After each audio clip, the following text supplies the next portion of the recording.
Monsieur Macron n'est pas le roi de France. Monsieur Macron, c'est le président de la République. La République, je l'ai dit, l'article 2 de la Constitution, c'est gouvernement du peuple, par le peuple et pour le peuple. Monsieur Macron n'est un exécutant de ce que veulent les Français. Donc Monsieur Macron doit retirer cette taxe. Quand vous avez 70% des Français qui sont contre, il doit la retirer.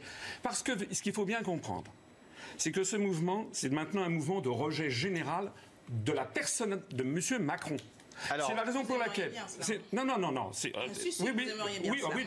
D'ailleurs, je vais vous donner, madame, une lettre que je vais vous transmettre, ainsi d'ailleurs qu'aux représentants de M. Mélenchon, parce qu'il y a quelque chose qui est très important qu'il faut que les gens qui m'écoutent comprennent. C'est que les Gilets jaunes, ils ont un pouvoir de destitution de Macron par l'article 68. Oui, par l'article 68. Vous êtes une juriste, je crois. Par l'article 68 de la Constitution. Monsieur Macron a commis au moins 10 actes qui sont fondamentalement des violations de la Constitution française. Donc je vous demande, en vertu de ces 10 actes, Madame le député, Monsieur, vous allez transmettre ça à Monsieur Mélenchon, nous vous demandons, moi je vous demande en tout cas, est-ce que vous êtes pour Monsieur Macron ou est-ce que vous êtes pour le peuple ? Est-ce que vous êtes pour la destitution ou pas ?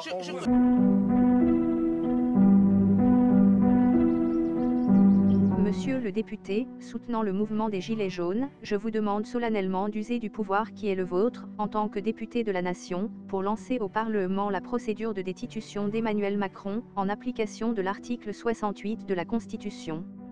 En vertu de cet article, les parlementaires peuvent en effet se constituer en haute cour et voter la destitution du président de la République en cas de manquement à ses devoirs manifestement incompatibles avec l'exercice de son mandat. Comme une grande majorité de Français, je constate que les manquements de M. Macron à ses devoirs sont devenus foisonnants, évidents, graves et concordants, et qu'ils mettent désormais en jeu la paix civile en France, comme en témoigne notre mouvement des Gilets jaunes et le profond soutien qu'il reçoit dans la population. Depuis le début de son mandat, M. Macron n'a en effet pas cessé de se soumettre aux puissants tout en s'en prenant aux faibles, de brader les intérêts de la France, d'affaiblir l'unité nationale et la démocratie, et de piétiner le droit international, alors que ses devoirs les plus éminents lui commandaient de faire exactement l'inverse.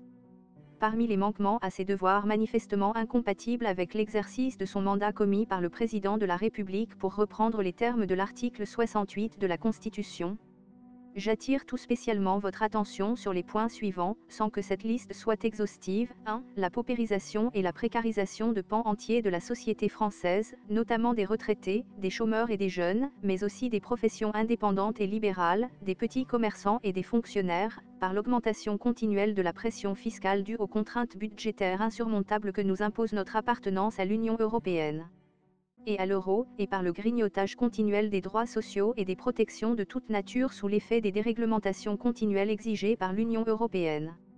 L'objectif final étant de parvenir à une société extrêmement anxiogène, où chacun serait en compétition avec tout, et où la seule valeur suprême serait le culte de l'argent, au mépris de toute autre considération, qu'il s'agisse des valeurs de partage, de protection de l'environnement, de donne, d'honnêteté et de respect de tout être humain, à commencer par les plus démunis.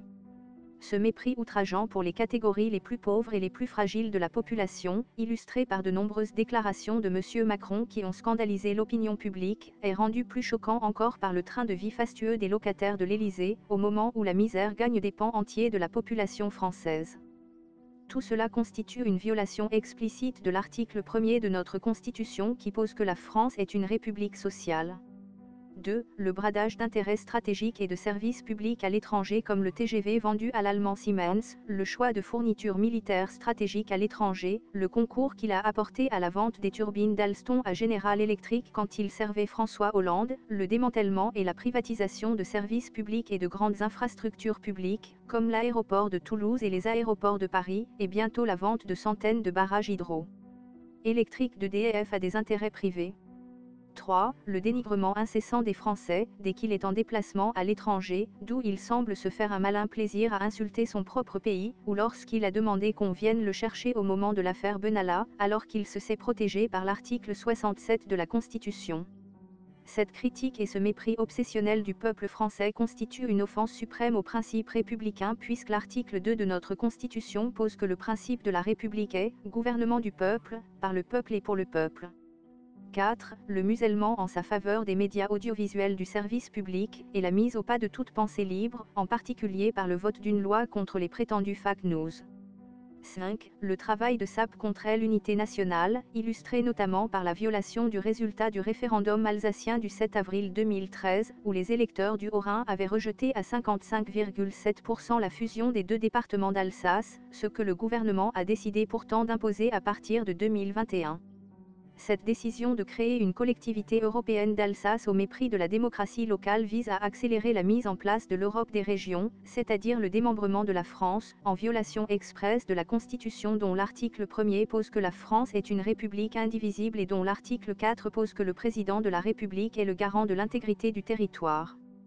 6 litres, la destruction programmée de milliers de communes françaises, qui sont pourtant la base même de l'identité de la France et de sa démocratie locale avec une politique sournoise étranglant financièrement les communes rurales par une diminution constante des dotations de l'État et essorant psychologiquement les maires par le retrait de tous leurs pouvoirs les uns après les autres, au profit de grands regroupements de communes impersonnels, bureaucratiques et dispendieux. 7. Une politique visant à éroder constamment notre indépendance nationale et à dissoudre la France dans une Europe fédérale sous domination allemande, par exemple avec le projet de partage avec l'Allemagne du siège permanent de la France au Conseil de sécurité de l'ONU, voire de notre force de frappe nucléaire, ou avec l'annonce inopinée de la création d'une assemblée parlementaire franco-allemande dont le principe n'a jamais été soumis au peuple français. Ces décisions stratégiques essentielles constituent des manquements d'autant plus graves au devoir du président de la République que M. Macron a lui-même reconnu devant la chaîne de télévision britannique BBC le 18 janvier 2018 que les Français voteraient probablement en faveur de la sortie de la France de l'Union européenne, Frexit, s'ils daignaient les interroger par référendum à ce sujet. M. Macron sait donc pertinemment que la politique qu'il mène ne recueille absolument pas l'assentiment majoritaire du peuple français, qu'elle est donc dépourvue de toute légitimité, et qu'elle bafoue en même temps l'article 3 de notre Constitution qui pose que la souveraineté nationale appartient au peuple qui l'exerce par ses représentants et par la voie du référendum et qu'aucune section du peuple ni aucun individu ne peut s'en attribuer l'exercice. Et l'article 5 de notre Constitution qui pose que le président de la République veille au respect de la Constitution et est le garant de l'indépendance nationale. 8. La violation des droits du Parlement et du droit international illustré notamment par le bombardement de la Syrie en avril 2018, totalement illégal du point de vue du droit international puisque non autorisé par le Conseil de sécurité de l'ONU, ni sollicité par le gouvernement légitime de la Syrie. 9. Est l'attitude guerrière visant à promouvoir un nationalisme continental européen qui menace la paix du monde, notamment au travers des propositions de M. Macron comme la création d'une armée européenne explicitement destinée à s'opposer à la Chine, à la Russie et aux États-Unis.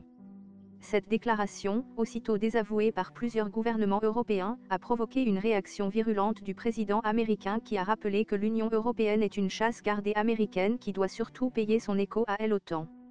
Il n'y a qu'un seul moyen de mettre un terme à cette liste déjà bien trop longue des méfaits, des inconduites scandaleuses et des manquements graves à ses dévoirs que M. Macron a commis en seulement 18 mois de mandat.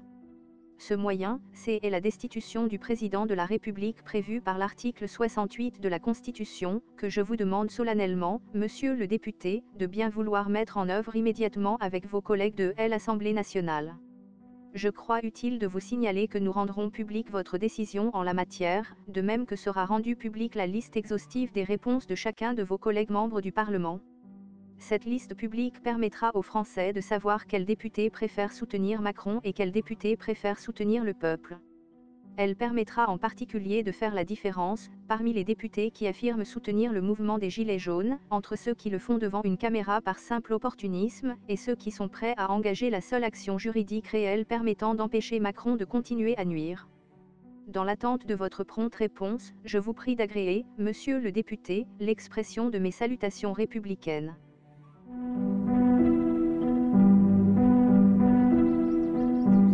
En effet, j'ai reçu un courrier, comme d'autres présidents de groupe, et dit « Mesdames, Messieurs les parlementaires, vous êtes invités à venir écouter le chef de l'État devant le Conseil de la transition écologique. Pourquoi pas ?»